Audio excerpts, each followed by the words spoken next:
Hi, this is Sheila with Conscious Conversation Central, and today is Sunday, December the 30th, 2018. And I'm with my gal pals, my posse, so to speak, Lizzie Rieger and Lisa Flamino Rush. Ladies. Hello. So we had two topics we were looking at this evening, and I asked for we are being asked to reveal our authentic, multifaceted essence. What we can't see is the most real of all. And yeah, I was it yesterday? No, day before, I think. I'd have to look and see. I posted a snippet. Well, I came back from a deep meditation with a snippet of a song that I recognized as being Led Zeppelin, but I did not know the name of it. And the snippet was "All Will Be Revealed," was the snippet. And again, it's a very unique song because it's Kashmir by Led Zeppelin. So it has a very Arabian Nights, a very desert, deserty nighttime feel to it. And I posted it on my Facebook page because I went and looked it up, and whenever that happens to me, I always get the lyrics. And it was very in line with what I was experiencing during that meditation, and I really feel like that's why I think I liked this one. I wanted to talk about this particular topic.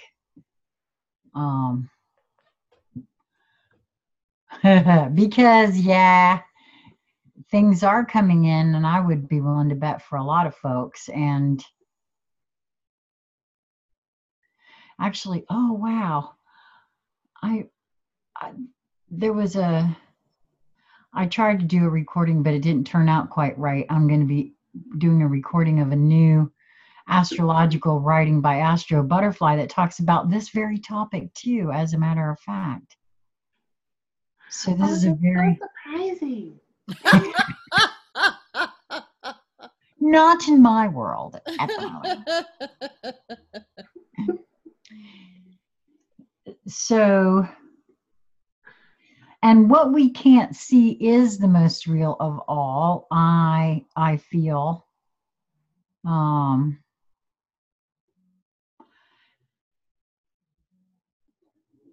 I know. I'm just going to say I know. It is a feeling, but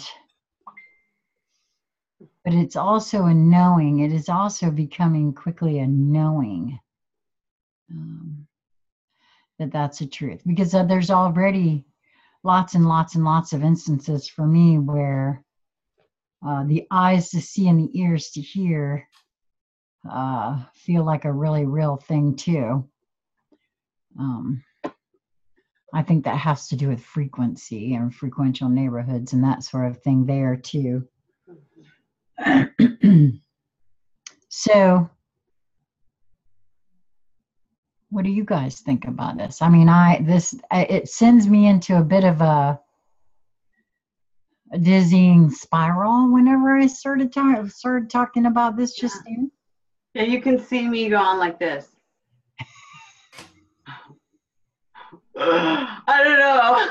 The energies are moving, man. You can't just sit still. There is no still. Well, right before we started, you had moving trucks really big too. So yeah, I thought I was going to have to go take a nap for a minute there.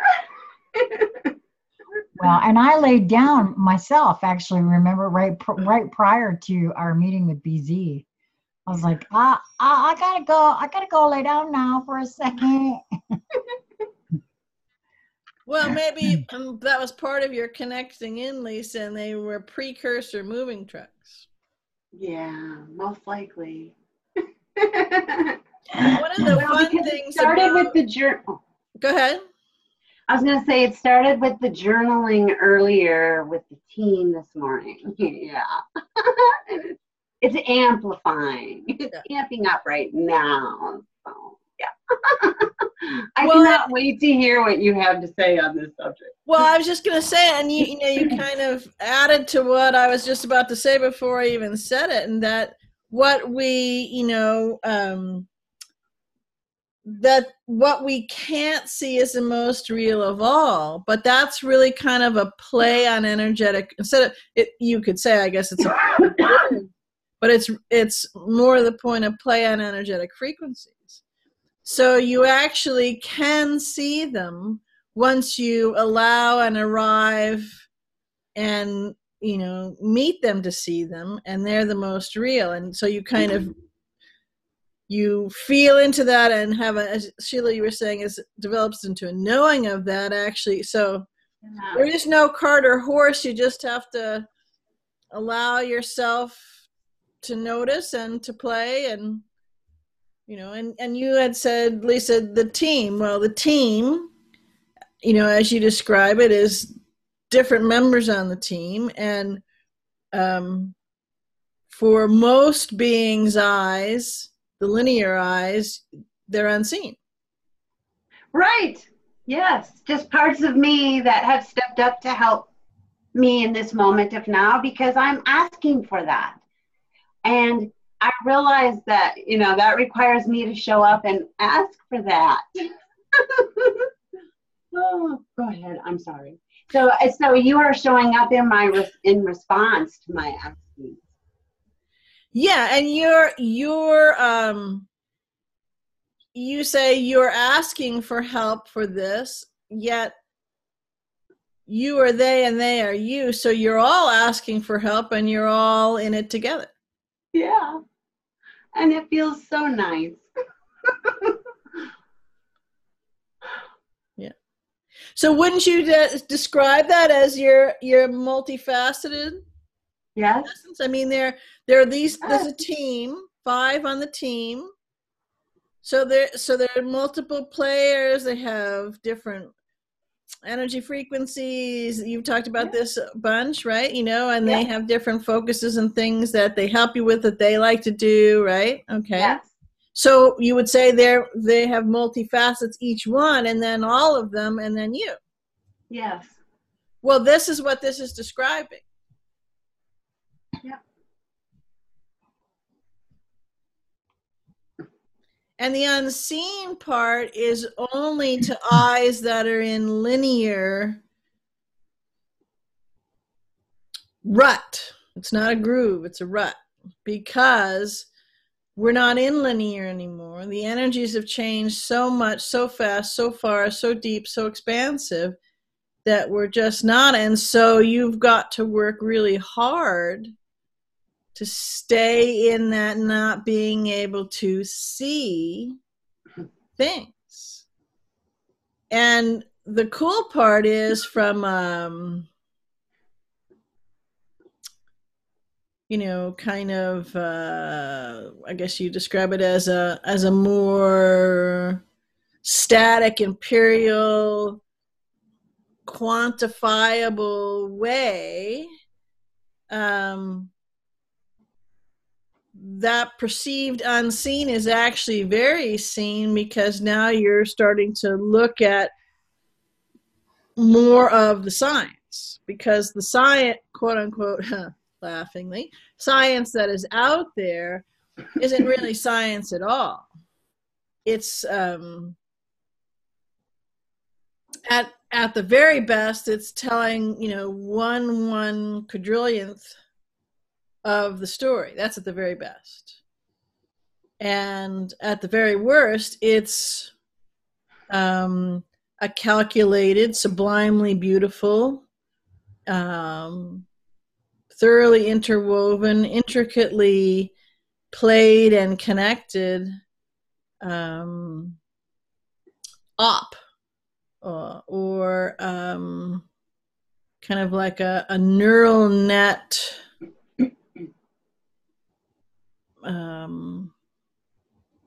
repelling barrier, is what comes to mind. So again, it's one of these things. It's interesting that you guys are picking these ones that are they're bringing us to notice where we are right now, even if we're here right now, we haven't noticed it yet because we've just started to look around and play with it. Right. And the other way to say that is all of this stuff is happening to, I'd be surprised if it wasn't absolutely everybody. Does absolutely everybody describe it that way? Does absolutely everybody fess up to that? Does absolutely everybody notice that? No, they don't. Because the things I just talked about, just from the science aspect, never mind all the other things, are so, the shielding on them is so fierce and so super activated and supercharged right now, because that helps with the delaying factor, like we talked about a couple nights ago, in trying to delay all of this. It's simply not working, but no. Yeah, it feels like the more rigid one's belief systems, or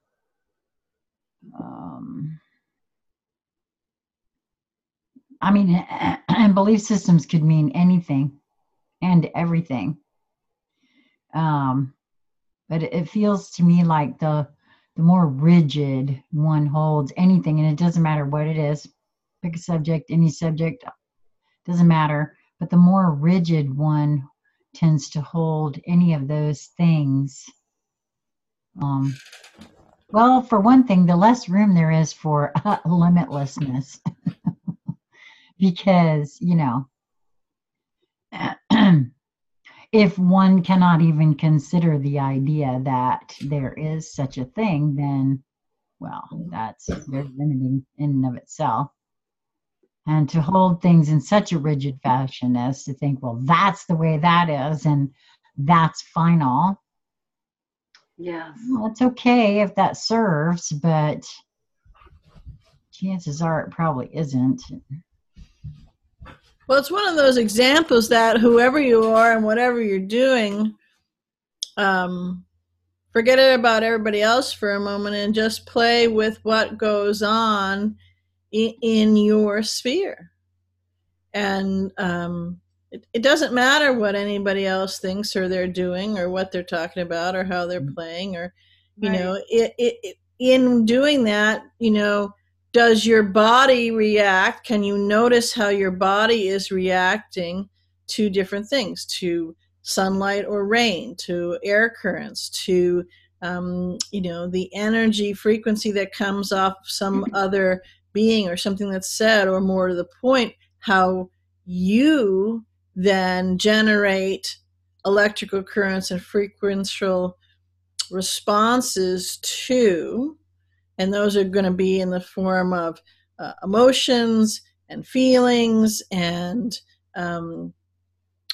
electromagnetic responses within your body, perhaps of, feeling cool or feeling hot or feeling flushed or, feeling tense. So a lot of different ways, and you can just do that. And so that, if one just played with that, you'd find that there's a tremendous amount of information right there. And so then you can then compare it to oneself. Again, forget everybody else is gone. Take the white eraser board. They're all gone. So you have this experience, or you have this thought, and you compare them to, in the relationships, do they feel congruent to you? Do you feel congruent to you? Does the way that how you're meeting, how you're connecting with, how you're engaging with whatever that you are engaging with, and the stimulus and all of that kind of stuff, is there a congruency? Well, I like the way you went with that, VZ, because it made me feel into a little more in regards to the multifaceted essence. And what you were describing right there by simply, we'll take my my being drawn to the front porch today. We were kind of speaking earlier about I felt drawn to go out and just draw on the front porch today. And then I felt drawn to do a few other things and you know, burn some sage and just kind of sit and listen to there's a particular piece of music, Anya's water piece that you posted actually on the IUV that actually caused an activation for me about a month and a half ago. And just in sitting and doing that and noticing myself having a desire to do this all of a sudden out of nowhere, and then following through with that and just enjoying the moment of doing that, and allowing all of my surroundings to inform me in all sorts of ways. You mentioned you know, being in nature, I think. And there are multifaceted parts of us, our essence, that does collect all of that data from nature that informs us of all sorts of things. How does our body feel? That's what I feel like you were describing there, that multifaceted essence that, quite frankly, until recently here, I didn't take the time to sit and feel into. As the wind blows, how does that make me feel? Not just in my body, but internally, my spirit. Is it informing me of something? Did a bird fly past and catch my eye, and what was it leading me to? And just feeling all of that, and not grasping at it or anything. And as I was thinking about this while you were saying that, it really called in all of that, because I had all of my senses going, from the smell of the sage and the wood smoke that was around me, and the feel of the pencil as I was tracing around on the paper. These are all multifaceted portions of my being that, had I not taken the time to sit and just allow that to reveal itself to me, this is actually what I feel, partly what we're speaking of. And almost all of that is something that no one else may have seen me actually doing, but it was there, and I was feeling and seeing and sensing and relishing in every delicious moment of it. And this is actually what this means to me here, what we're talking about. Right. And what you just gave a beautiful description of that. And there's many facets to that. Well, you just get, the title is We Are Being Called, but you are being asked. So you were being asked to reveal your multifaceted self. So first of all, you were asked and you answered, right? The thought, the feeling, the sense, pick up this, gather this, and go and be and do with it. Yes. So that was part of connecting with that facet. So in all the ways that you just described it, there were multiple layers in doing that. And it could be that if you play into just the feeling of what you have already experienced, you'll find that in moving the connection with it was a colored pencil. Yes. Yes. No, in this particular case, it was just a regular pencil. Okay. Well, you can, in connecting with that, you're connecting beyond, you're getting in touch with the multifaceted. So the pencil, is a pencil. So it's writing or drawing or something implement. Okay. It's a Right. communication tool. It is also, it's made of graphite, or it could be charcoal, it could be wood. So all those are different elements. And so what I'm trying to bring a picture forward here is that as we do these, and they could be ready, you could do this sitting in your car. I was just going to mention that that's what I was doing with my dinner. Right. I really love to behold my dinner in the creation process of it and being one with it, that I really do engage my multidimensional self in that process. And so for me, that's another one of those moments that you speak of. Really, anything you're doing, you can make it a multidimensional moment, or that's what we need to be doing now. Well, so here, let's flip and play with it a little bit differently. Okay.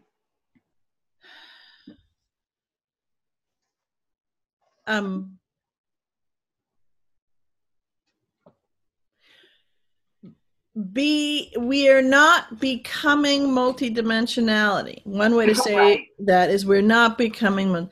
No, it's you can also hold it that we are becoming multidimensional because we are coming into allowing ourselves to see, feel, and sense all of that again. So we are not multidimensional when we're oblivious, when we're on autopilot, when we're not tuned in, when we're on a storyline, whatever that is, whoever gave it to us, we're not that.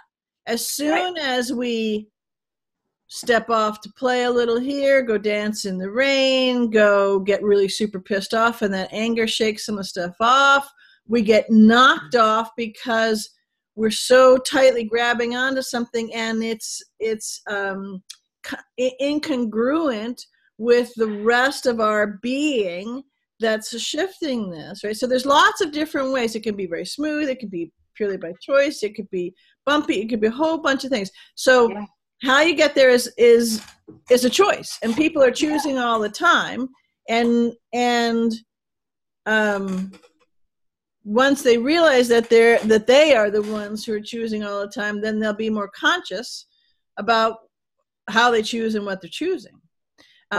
So that's a whole other story. But in playing with, because that's a long story, in playing with that, then we are and always have been multidimensional. It's just the same way you would describe someone who's, a starseed.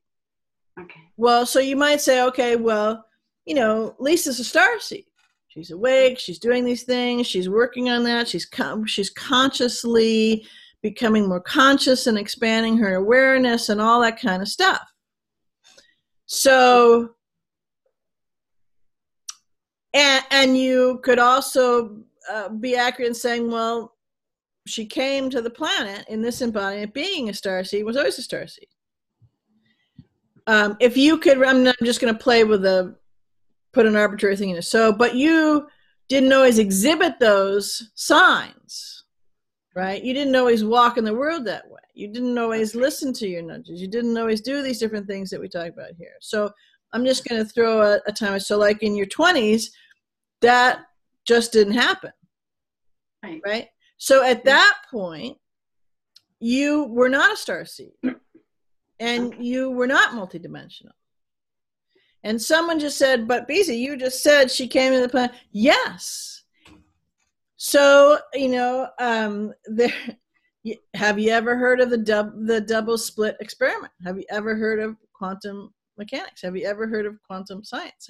This is all scientifical thing. You won't see a lot of it's not taught in many schools because that's not part of the company line. They don't want any of these things being, known. But it's still an actual description of that which you are. So that's what I'm saying, you know, what is unseen is the most real of all. So if someone's not a starseed and they're not multidimensional and the world's going to hell and it has been, but it has nothing to do with energy or anything else, great.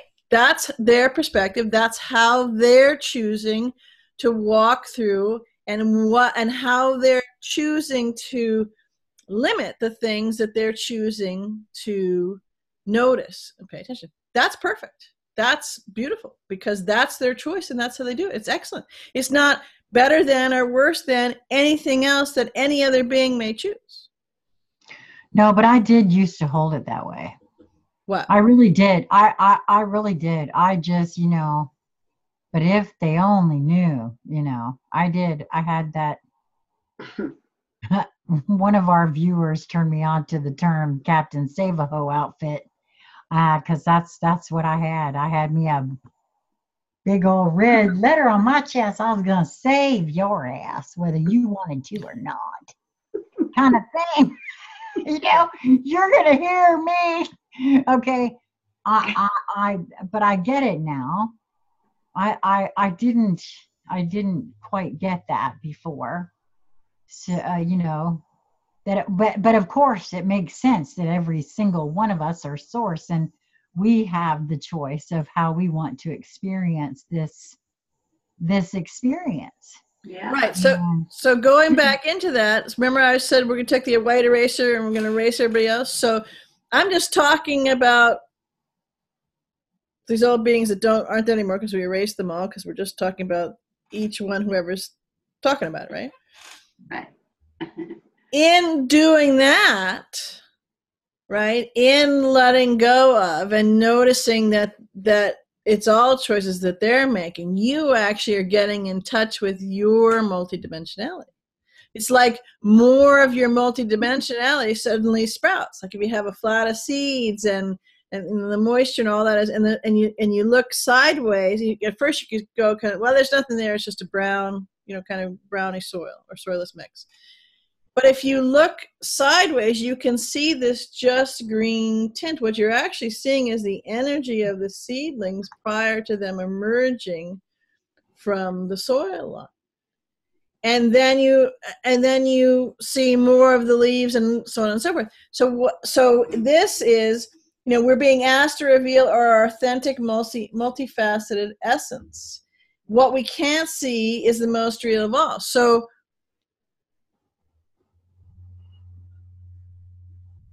that's describing something that isn't there, that's unseen, and that opens us up to our multifaceted essence. Yes, except that it is seen once we do that. It's, again, that double split. So it's a wave and it's a particle and it's all those kinds of things, because as we play with that, we bring it into existence, because stuff is not linear. Because there isn't, you know, you see this and then you don't see this. The other things are always there. And as we play in that by conscious choice and conscious connection and conscious playing and participation and conscious beholding what's unfolding, well, it's like, it's obvious. I mean, it's right there. You know, you can see it, you can touch it, you can taste it, you can smell it, you can, all the other senses that you weren't aware of before now come online, you know. There are some tools that you may not know about that are scientific registration, calibration, you know, kind of monitoring tools that would pick up all of those things. You know, such as brain waves coming out or intentions going out, or again, you know, distance healing and all those different kinds of things. Mm-hmm. And so again, one of these things that you could say, none of that's there. You can't see it. You know, I'll believe it when I see it. This is another good example of that. Well, you can never see it, and I don't like the the belief part in there, you can never see it until you notice it. Because for me, I don't have any beliefs. Beliefs are a be lie about the different things. Everything that I connect with is coming from my own multifaceted multidimensionality that I interact with. So someone may say something or express something or do something or create a sound or a picture, whatever it is, and I meet it. I'm subject to one another. We are. And it interplays in my field, and then I flow how I go. Sometimes it's a full embracing of all of it. Sometimes it's, wow, cool. And then I'm off hopping and playing with over here. None of these two things don't look at all alike. But this new thing that I'm playing with was, the catalyst from this beholden. So everybody is different. What I'm saying is that, the idea, that's why it's actually such a much loved company, a phrase, I'll believe it when I see it, because you hold yourself separate from things and thwart yourself at every turn from the ever revealing itself to you. Well, what you described for me basically is being open. One has to be open to considering something. That's why I said before, even though I know that what's behind me has the word believe in it, I have said many times myself, I have no hard and fast belief systems, because I've noticed throughout my lifetime that beliefs are just a little more structured and a lot harder for folks to put down than having an open mind and considering something, and just feeling into it and considering it, and being able, because of that open-mindedness, to be able to say, oh, okay, well, you know what, that sounds right to me, and that portion of what's being said sounds like a twist to me, and I've heard it called cherry picking. And so, okay, great. That's okay. I love cherries. And I think that's the way it is for all of us. I think everyone cherry picks, even when they think they don't, even within belief systems that they think that they rigidly follow. And the one that comes mostly to mind for me is Christianity. Because, and I can say that because I was a card carrying member for a while. And so, just, I think being open is what you're describing there, to just, to even considering the idea that we are multifaceted, that I have a multifaceted essence. Yes, and that multifaceted essence, so this may sound for a moment like I'm kind of playing two sides of the same road with myself. But that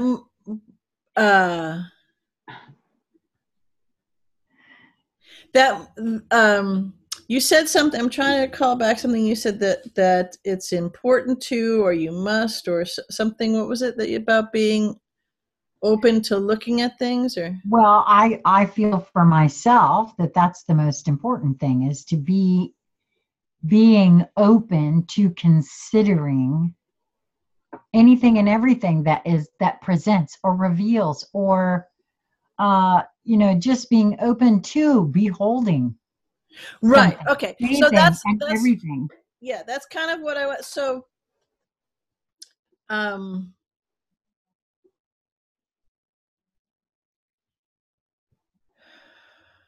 there, a lot of people seem to, I guess I could describe it as struggle with or enjoy playing with. There's lots of different ways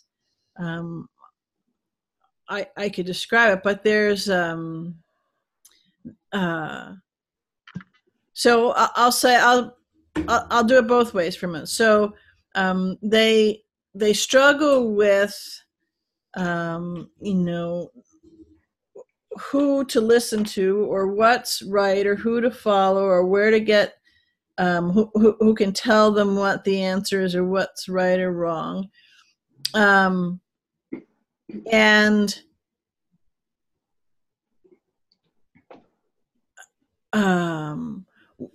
in the struggling with that again, that would be what I say is they're choosing to play with those kinds of things, but they're never valuing themselves and answering the call of being asked to reveal themselves in the part. So it's like they're missing a lot of the equation in that process. Does that make sense? Yes, it does. It makes perfect sense. And part of that for me, a very large part of that for me was, and to some degree possibly still is,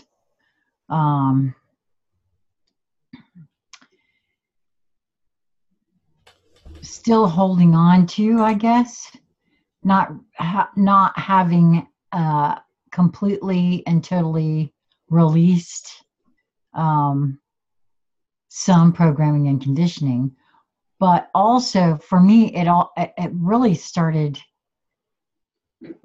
loosening up some once I this process of getting to know myself and loving myself, which, by the way, is not an easy thing, because there's all those other conditionings and programmings that go along with that kind of thing. And so for me, that was one of the first things that had to happen, because of course I wasn't trusting myself, because I wasn't worthy of being trusted. That's a thing. Mm-hmm. And whether folks want to admit that or not, that's a big issue for a lot of folks. Mm-hmm. How much do you trust yourself? Because, I was all about, I trust myself. And do I? Now it's getting easier and easier, because I have been proving myself to myself. Right, and that's part of the revealing. That's part of answering. That's part of answering, being asked to reveal your multifaceted, multidimensional essence, right? So you answer it as in, right now, no thank you, or let me look at this, or sometimes it's a no thank you and let me look at this simultaneously, because you've been pushing against or digging the rut or lying, right? And you're now meeting up with all of you and the energies, and so your choice is great. How would you like the smooth ride? Are you choosing that to facilitate, or the bumpy ride? Is one way to phrase it. Right. And again, go ahead. Well, I was just going to say that whole trusting oneself also comes with, because our this process, this embodiment process that I feel we're all going through, is every bit as unique as I am. It is going to be every bit as unique for each singularity, each you, eaches, however we need to word it, so that everybody gets the clue that my way is not gonna look like your way. BZ's way isn't looking like my way. Lisa's way doesn't look like my way. And I spent an awful lot of time comparing my way, and I still do it. I still do it. But I'm relaxing out of it a lot more. And the more I do that, the more of me reveals to me. So the very best advice I could give anyone is, first of all, trust your damn self. Even though you're hanging around looking at your thumbs or whatever, saying, I'm not doing it like they are or whatever, that's because you're not us. You're not me. I can't do what BZ does, and I need to give up trying. Right, because that's just a recipe for disappointment, since because it's your process. That's right. It's not my process. I have a completely different, because all of my experiences are my experiences. Right. And what just I would play with that a little. So if you really got into my process, you'd go, whoa, I'm getting the hell out of here because this is effed up, man. Or this is nuts, or this is a wild ride, or whoa, because you're not equipped to do my process. Am I saying that you're somehow less than me? No. Absolutely not. You're just not equipped. I am equipped, and sometimes I'm thinking, well, I don't think I'm equipped for my own process. And the reason for that is, no, that's good. And the reason for that is, I feel it is, again, directly tied to the fact that all of the experiences that we've had from the moment we've entered into this vessel have been uniquely mine. Me, this vessel, uniquely mine. No matter how I might try to share it with someone else, all the little nuances of what went into that experience, until we find a way to communicate in the way where that packet of information can be delivered, that includes the ambiance, the temperature in the air, how I was feeling in my body, the thoughts that were running through my head, no one will ever totally get it.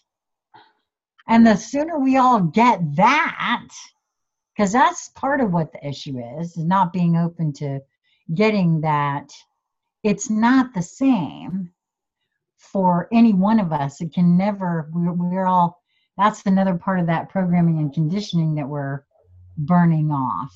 Yeah, well, that's just by design. We're not meant to. No, exactly. No. And so if you look at it, something like that as more as reading a story or a book or something, and I'm saying it that way in as opposed to a story that you keep telling, like, I'm broke, or I'm that kind of stuff, right? And realize now, a lot of people, in my own imaginings, I think most, if not all, but I'll just say a lot of people, when they read something, and so you're getting part of the dialogue is you're getting a description of this character that's just come in. And so either someone is looking at this being and they're describing this, or they're looking in the mirror, however it is. So you're getting a description, right? So in that description, you paint a picture. Now you could have a variety of different people read that exact thing, same setting, same lack of distractions, whatever. And then, if they were able to just give voice to it, or call it up, or pick through, have the ability to make a computer, transfer in them out what it looked like, they'd all look different. But the words are the same. The story's the same. Why is that? Because that's how we see, because that's how we translate and decode our encountering with that information. So that's something that, everybody's read a book, at least one, and they've had that experience. And so then you can start to see it. And that's what I'm saying too, that so on the one hand, you are multifaceted in your multidimensionality right now. Is that revealed to yourself yet? Could be not. Because you haven't chosen to. You haven't directed yourself to. You haven't accepted and honored yourself to yourself for doing that now. And so when someone says, well, I want things to be easier. I'm so sick of, this planet and all that crap out there. Great. That's great. So in that moment, you've given yourself a roadmap of how to start to do things. And I can guarantee you, a boatload of people just said, what? So break down, if you're saying something, or the next time you do that, because that's the other thing is you're not revealing your multifaceted, multidimensionality to yourself. You're having those kinds of sentences come out of your mouth all the time. And one of the reasons that you keep giving you that is because you're waiting for you to pick it up and decode it and look at it and step into playing with it and pulling out the tools and the steps and the nuance and the puzzle pieces and all the different things, the way that you might hold it, because we give ourselves clues all the time. Do most of us listen to those? Absolutely not. Not a whit. Not a whiff. Not a spit. Not a hint. Not a nothing. Yet we say, well, these kinds of things. So this is part of it. It's the really beautiful thing is you're not alone. The really beautiful thing is you could be standing on a 200-acre parcel that had no trees, no grass, nothing there. And you still wouldn't be alone, because wherever you go, there you are. And you have, as Sheila calls it, a team, and I'm sorry, Lisa calls it a team, and Sheila may call it something else. It's just me, for me. I don't see any differentiation between that, and that's just the way I hold it, but I know that I'm not alone. That makes sense. So because I can feel that I'm not alone, because I can hear that I'm not alone, because I can see that I'm not alone, because I can partake and experience and play not alone.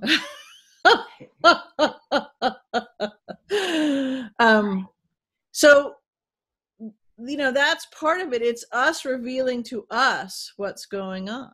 It's us revealing to that multifaceted essence of ourselves with love absolute. And if that takes a nanosecond, that's spectacular.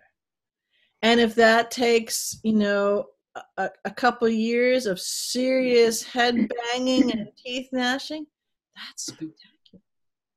If that takes a couple eons, that's spectacular. Because it's a choice point. And nothing else. Well, the other reason I feel it's spectacular, BZ, is because, quite frankly, the one thing that I don't think a lot of us really have taken in, I mean, it's one thing to say it, but it's another thing to take in. Eternity is a long time. So. Or no time. Or no time. Well, all I'm saying is. Yes. Yeah, right?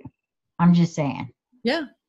It's, however you wish to hold it, or however it shall be revealed to each individual singularity. I guess when you were saying that if it takes eons, well, don't panic. If because Well, that's because it's an often. I've been at this for eons. Lisa was right. Some of my galactic memories are starting to come back. I've been at this crap for eons, and I just started. So we'll wrap our minds around that another time. But I mean, that's the reality of it. Yes. And it's all good. It really is all good. Yeah. And the really cool part is, you could say you've been at this for a long time. You could say you just started. I'm talking about you specifically, Sheila. But you're here right this moment now. You're in this place, in this position, in these moments, carrying forth the jobs, missions, and ops you agreed to do right now, because it's all creating brand new, again, for all right now. So are you late to the party? Did you get here just in time? Or, so I mean, depending on how you hold it, you could be any which one or all those things all at the same time. Right. Because you simply are everything and your singularity all at once. Yeah, that's right. I'm that good. Yeah, for me, I think the biggest tool and the biggest, kind of bullet pointed list of steps on this one is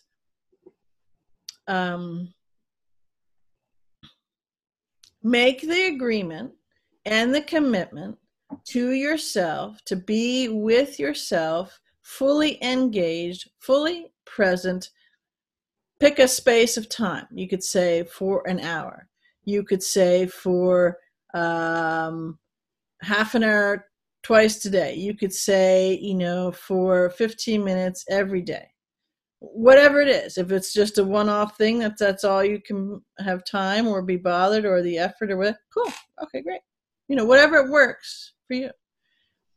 And bring all of your resources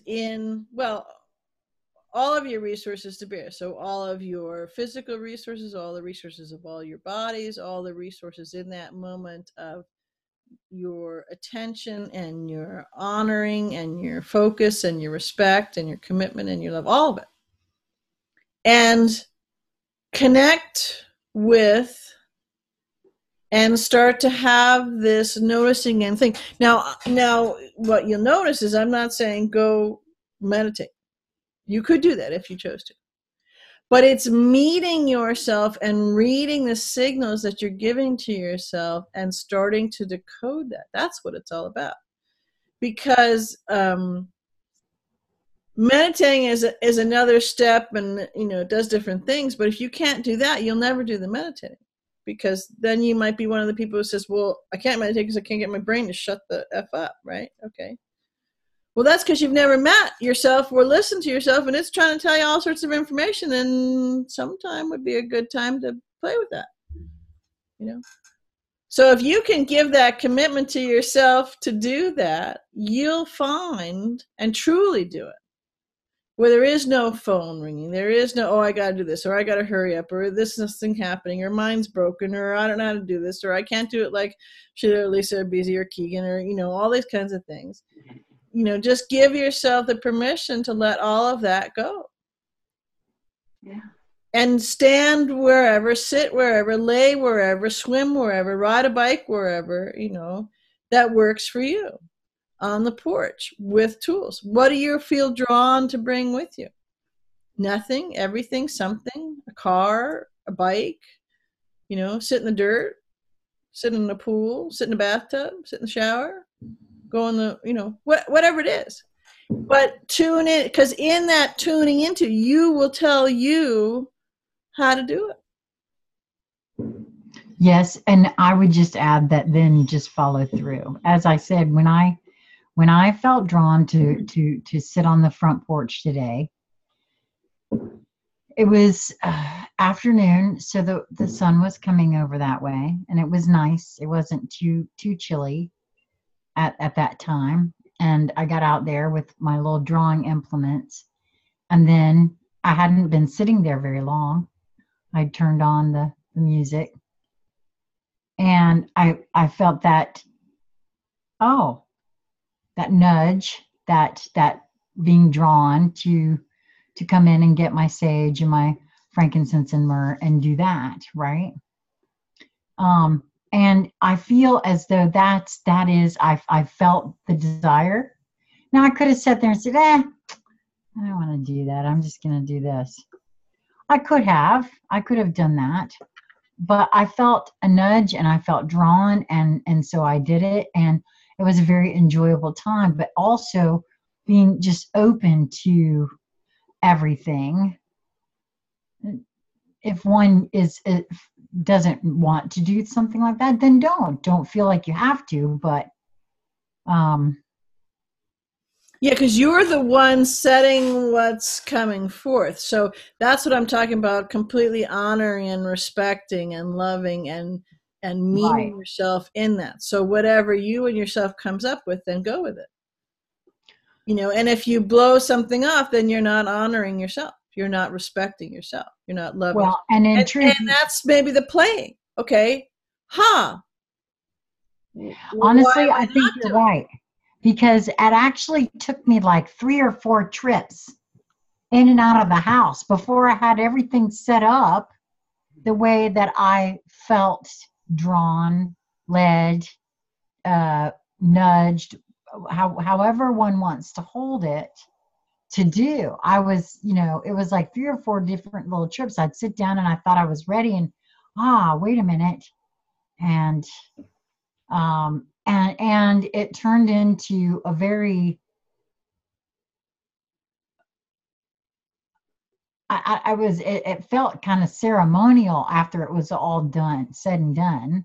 And again, I'm not quite certain what drove it, but something indeed did. And I'm glad that I followed that, there were lots of different, packets, I guess you could call them, of information that sort of came in during that entire exchange. And it really was an exchange. It was an exchange between myself and the smoke. It was an exchange between myself and the birds, and myself and the wind, and myself and the music, and myself and myself. And my water. That was very huge. So, just, and I'm not really, I can't enunciate or share exactly what all and why that, but I know that it felt very good within me, and it permeates my field still. So whatever purpose I don't even like to necessarily say the higher portion of me, but the portion of me my soul, that I felt led to follow in this play, had a specific purpose, and I'm okay with that. Mm-hmm. Well, and it's multifaceted too. Right. Just in the very act of being moved to or nudged to go get X, and then honoring yourself and going and getting X, was the purpose. Right. And the second or third time or the fourth time you did that was the purpose. Going the first time was the purpose. So it's multifaceted, right? Right. But I didn't even think about it like that, BZ, but I see that now. Oh yeah. Absolutely. Because I was honoring that which was being made known to me by my soul, by a greater portion of my being. Yeah, so you could look at it this way, from what I heard you just relate, and the pictures that I saw, that you all said, let's play a game. Okay. Let's play a game outside the porch. Okay. And you went and started it. Let's play a game with music. Okay. Hey, let's play a game with some cones of incense. Okay. Can bring them out. And then you said you were with the cone of incense. Okay, well the cone of incense is saying, well, let's play a game too. Watch the smoke, watch it go in the wind. Oh, and the wind's coming to play. So every moment in the moment of doing this was part of that interplay, part of the point. And actually, because you honored and respected and had love in all of that, you honored it back. And so it created more. It begot more. It unfolded more. You were be able to behold from each other more. So that's what creation is. That's what existence is. That's what all these other things are. And when we're not in an honoring state, but instead we're in a, well, what's in it for me state, that's not honoring. No. And there is no co-creation with ourselves or anything else, because there's a waiting for it. Wait for it. What am I waiting for? Well, I don't know. I got to figure out what I'm, those kinds of things. And someone just said, well, that's not productive. I don't have time for that. Okay, great. Then play with that. Then play what it is within you that feels that you're honoring and respecting and loving yourself when you say something like that. And how you feel that particular thing is that honoring and loving and respecting all others. Do you have a significant other? Do you have a child? Do you have an animal? Do you have these different things? Well, if you're not being subject to one another, then how do you honor, love, and respect in any of those other things either? The old ways, well, for me individually, you could say they never worked, but they're becoming very apparent. They don't work anymore. They're not supported anymore, because that illusory nature of that which was does not exist anymore. So another way you could say it is those energy frequencies don't exist anymore. Another way you could say it is those laws of nature, those laws of existence, those laws of behavior exchanges don't exist anymore. Well, I heard someone just now, and I have the answer for this, but I heard the question, oh, but it's still working like that over here in my neck of the woods. And my answer to that is because that's what's being created in that neck of the woods. Mm-hmm. So that's my answer for that.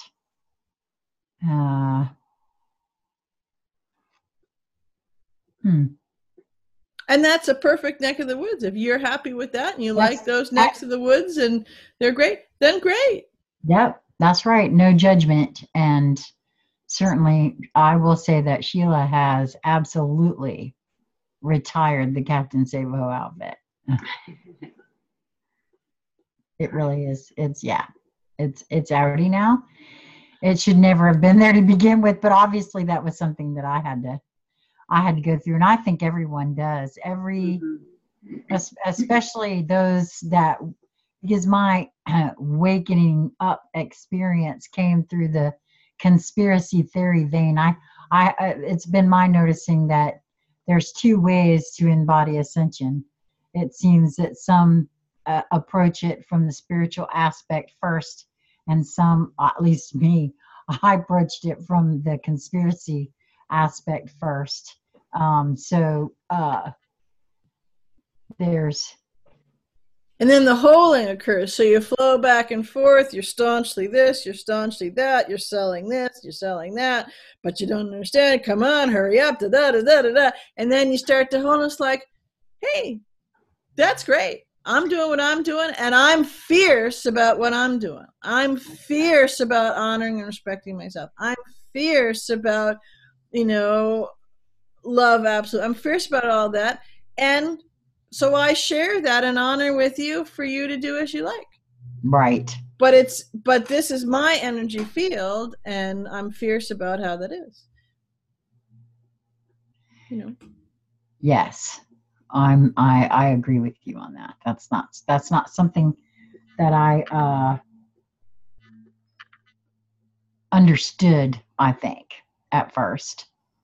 And again, well, you know, I've said before, the two of you helped me a lot with, you know, it's that old V8 move. Oh, everybody's source. Oh, what am I thinking? Oh, for crap's sake, everybody's nothing within. I have freely admitted to being slow in the back more than once, and it's cool. I think that I kept myself back there on purpose for a while.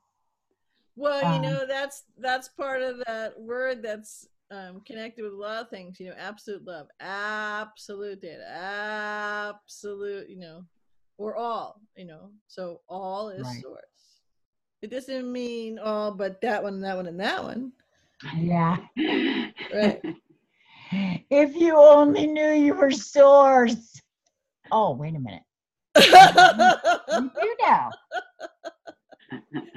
You know, yeah, or you don't understand, or, you know, not everybody's like you. And no, actually, you know, on the one hand, you could say we're all like me because we're all source, right? And that's what I'm part of. Or you could say absolutely no one, absolutely no one is like me. I'm a singularity.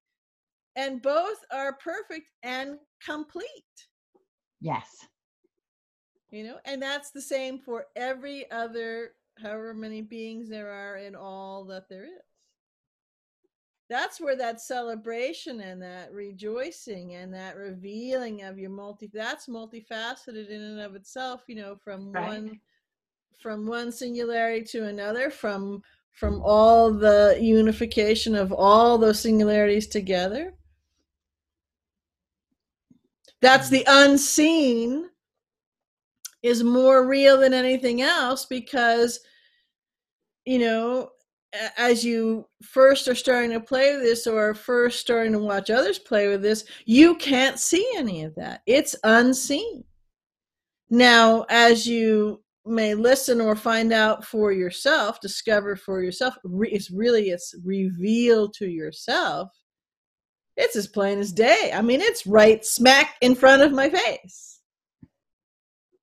You know? So it's, again, it's the whole flow of both ways to look at this, and they're at exactly the same time, either, and they're absolute. So absolute, you can't see it, or absolute, you can see it.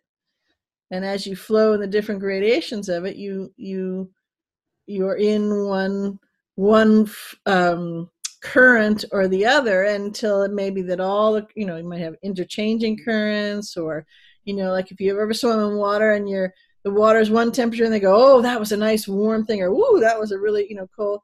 That's you know, that's a feeling pictorial of what this is as you move through it. Well, for some reason, this just came to mind, and I can't recall exactly. So I'm sure it was a television show of some sort long time ago that I must have seen. But it was a scene where a psychologist or a hypnotist or something was trying to help someone remember things about a particular crime that happened. And and what we're discussing here in regards to our multifaceted and faceted essence, and as we're immersed in something, that focus and attention of the noticing of different things, this scene came to mind because it was an FBI agent that was doing this. I remember now. That was doing this. It was almost like a regression. I've only had one in my life, but it wasn't quite like hypnosis, if you will. It was a gentle regressing of, and one of the first things that I recall that was done was putting the person in the ambience of the room. What was the temperature?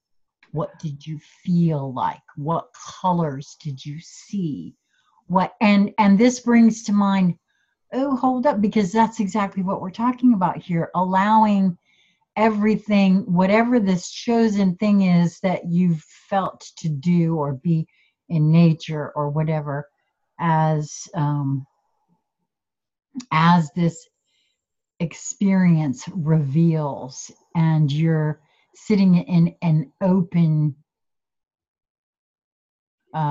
receptive mode, allowing all to be revealed to oneself. Mm-hmm. As I said before, the sound of the wind as it moves past you, past your face, the feel of it on your body, how all of that, it tends to make your physical vessel feel. Perhaps it may call to mind a time you were in, I mean, just sitting and noticing, maybe it calls to mind a specific experience that you'd had before.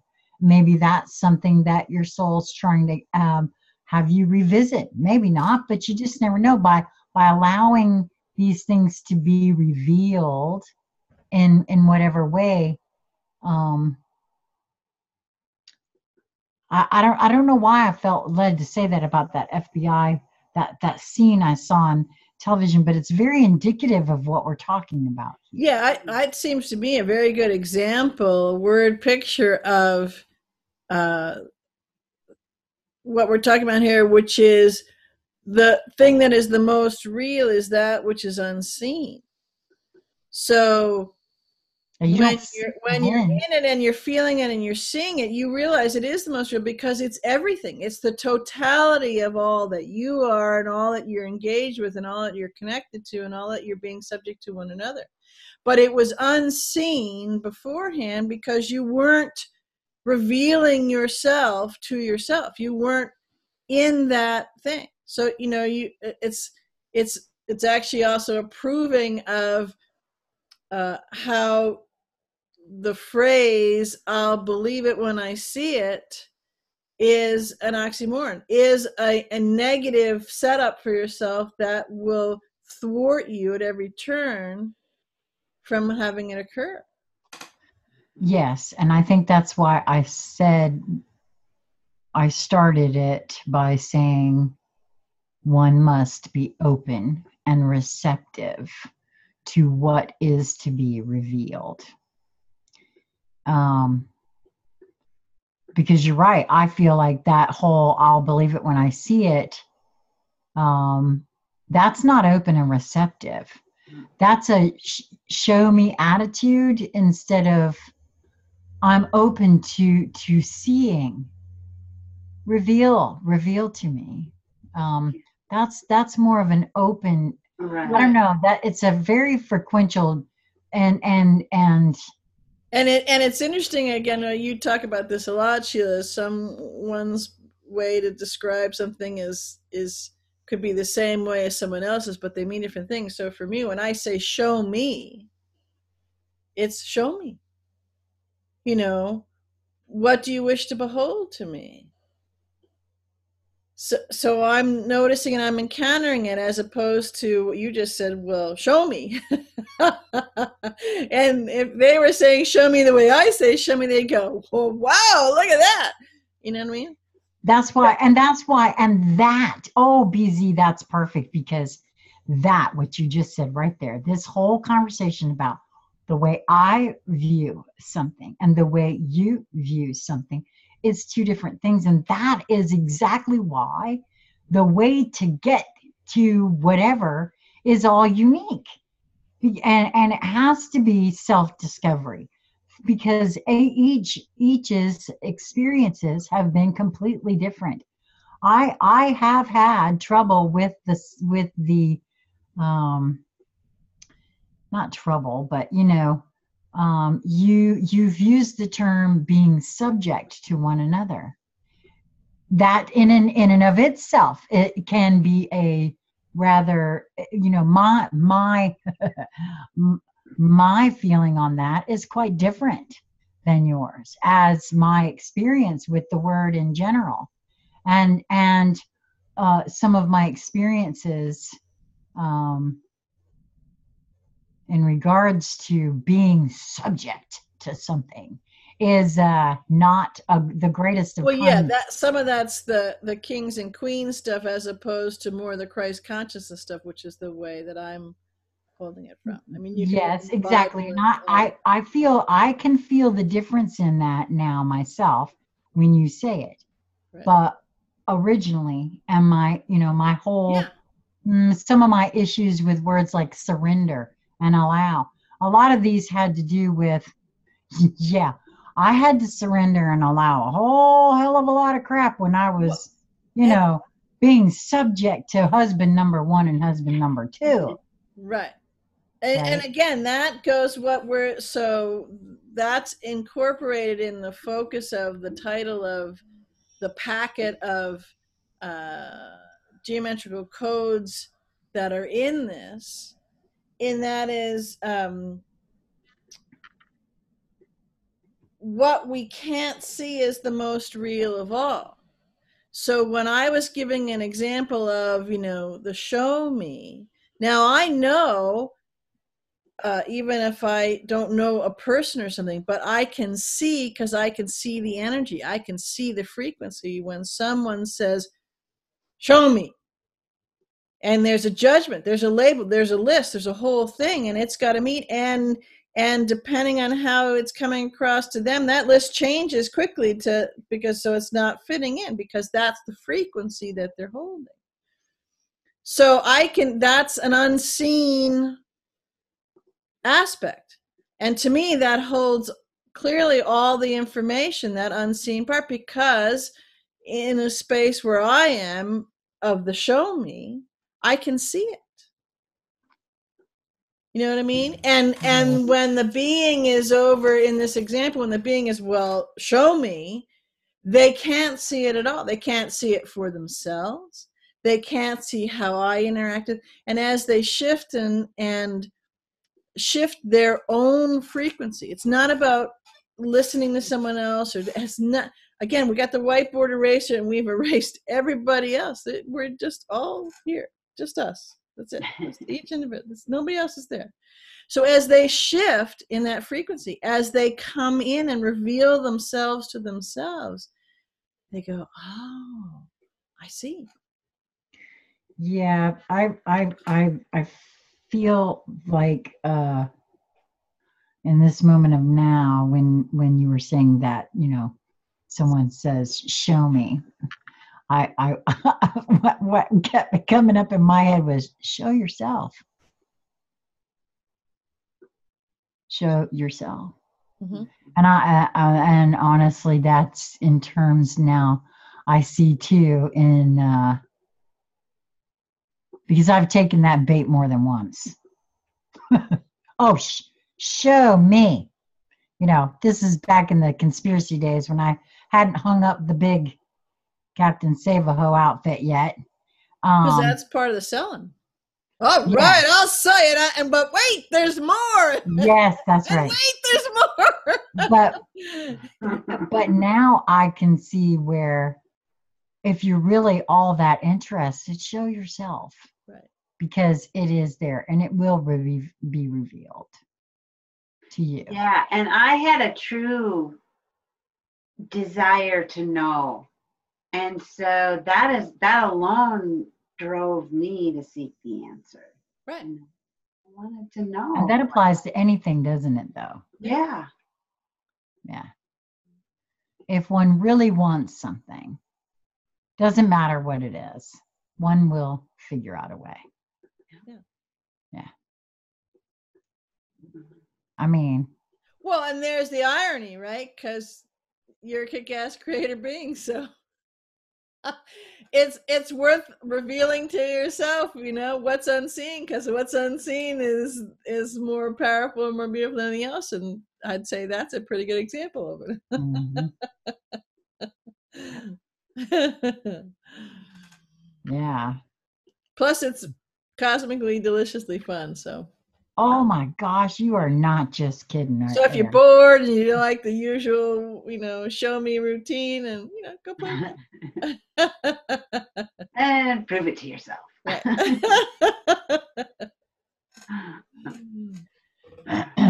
Because it will well the biggest like I said, the biggest thing that I can say is being open and receptive.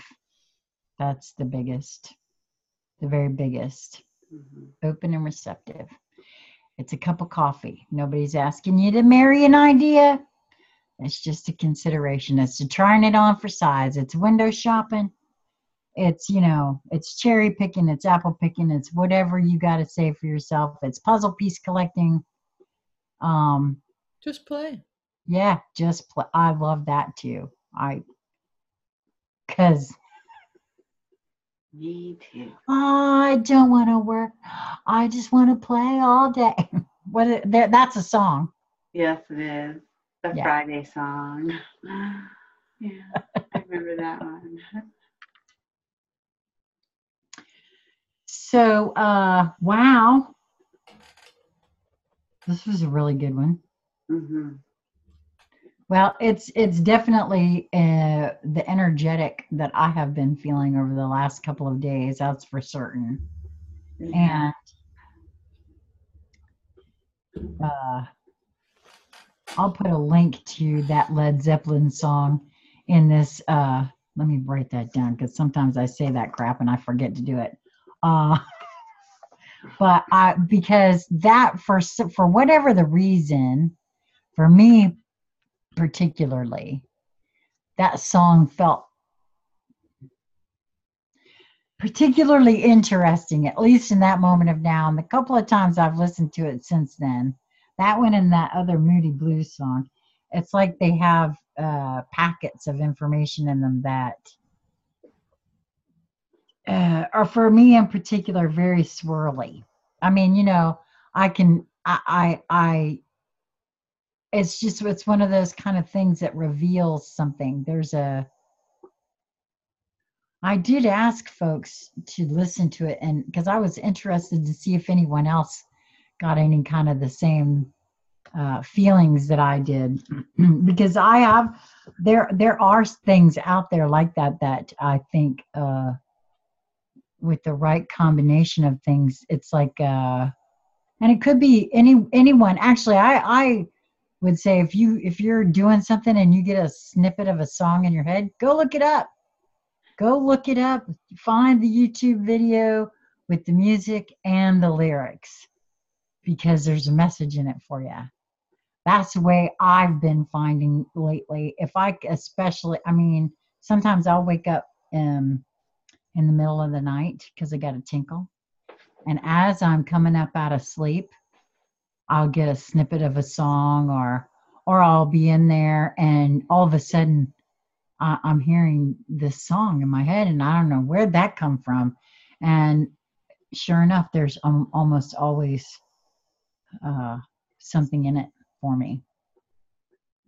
So if you have that happen for you, maybe that's something being revealed.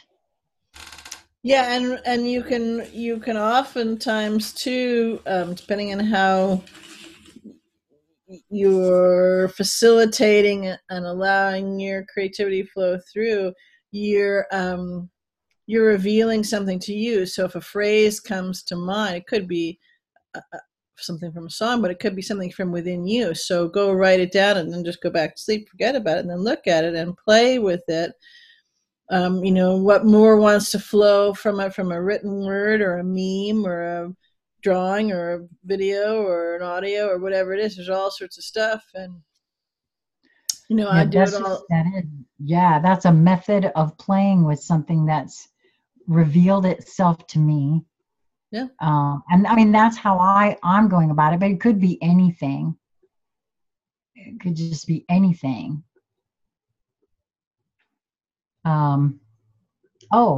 We had a viewer that actually suggested something else that I think is a really cool thing to play with too, something that I do, and that is, Go to your bookshelf, pick out a book. Doesn't matter which one, whichever one appeals to you.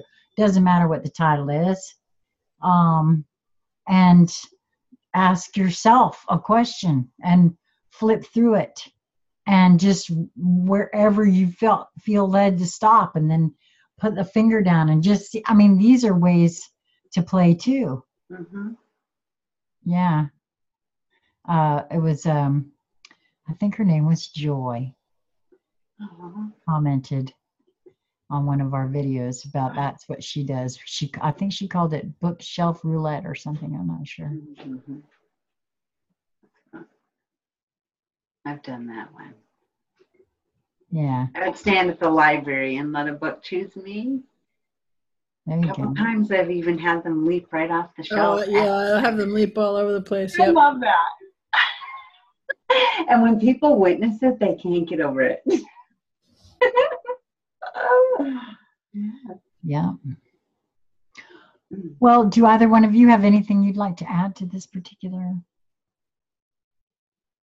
envelope? No? All right. Well, we'll have everybody's contact information in the show more section of this video, along with, and I'm going to write it down right now, a link to the Led Zeppelin video in the event that I don't, but I will. I'm writing it down right now. It is called Kashmir.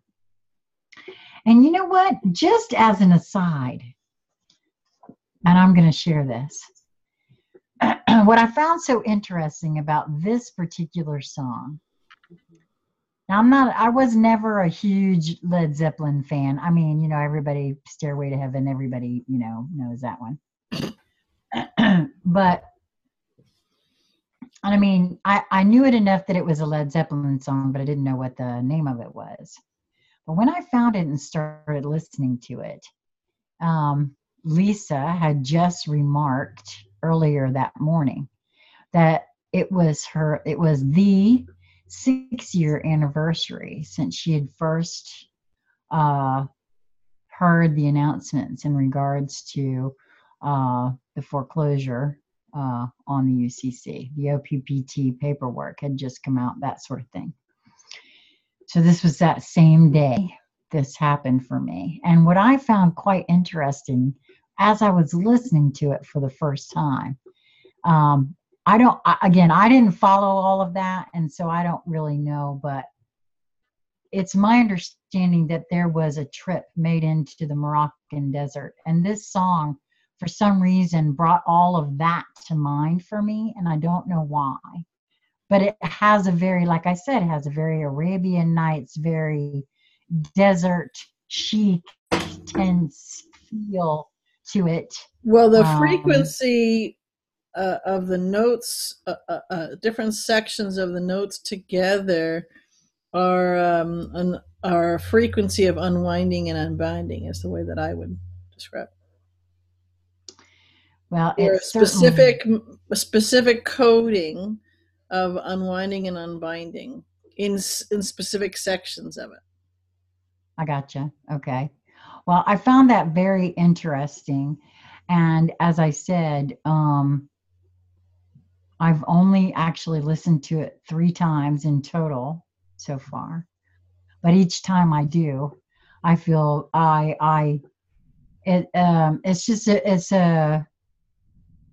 well, I've been having a dizzying experience quite a bit recently, but I feel so I used to call it vortexing, but it's like I can feel a spiral.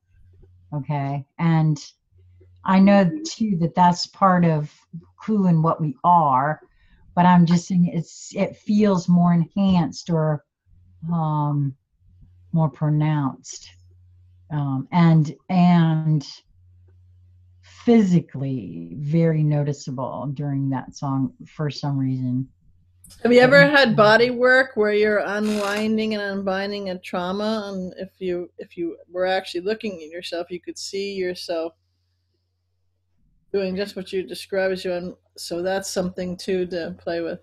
That is, you're right, and I've not had that while having body work done. Well, not quite like that. I mean, there's other times you can do too, but that's just one. Right. However, being a Reiki master, I have experienced that while performing Reiki on a client. I haven't had many clients, and I don't do it very often anymore specifically, but I have had that happen before.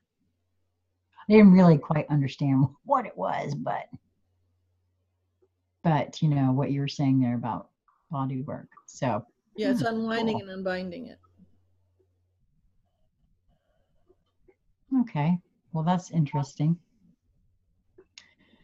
Well, as I said, we'll have, and I've made a note here, so I will have that in the show more section of this video. And until next time.